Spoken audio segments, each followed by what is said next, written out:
بسم الله والصلاة والسلام على رسول الله. أهلا بكم في قناة الجماهير والكورة، ويا رب تكونوا بخير وصحة وسلامة وسعادة. أهلا بكل محبينا وكل الناس اللي بتتابعنا وبتدعمنا على القناة. النهارده معانا فيديو جديد من حلقات فيديوهاتنا من الكورة والجماهير، والنهارده ان شاء الله باذن الله هنتكلم عن بطولة السوبر المصري الجديدة التي ستقام في الامارات. اعرفك النهارده موعد وتوقيت المباريات اللي هتتلعب ونظام البطولة كلها وجوائز البطولة. طبعا بطولة كاس السوبر المصري أو كاس النخبة المسمى الجديد للبطولة، والتي ستقام في دولة الإمارات في الفترة من 23 ديسمبر حتى 28 ديسمبر.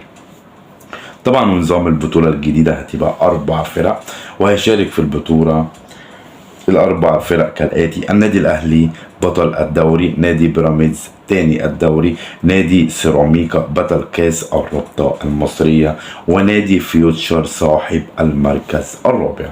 المباراة الأولى هتجمع النادي الأهلي ونادي سيراميكا كليوباترا.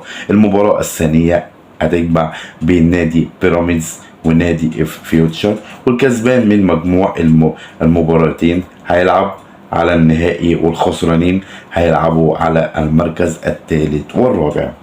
الفائز بالسوبر المصري او كاس النخبة هيحصل على جائزة مالية قدرها 250 ألف دولار، والمركز الثاني هيحصل على 125 ألف دولار، والمركز الثالث هيحصل على 75 ألف دولار، والمركز الرابع هيحصل على 50 ألف دولار.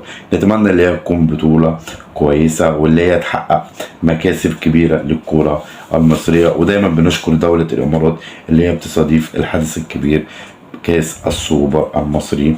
مستني تعليقاتكم مين اللي هيفوز ببطولة كاس السوبر المصري أو كاس النخبة بالمسمى الجديد. والسلام عليكم ورحمة الله وبركاته.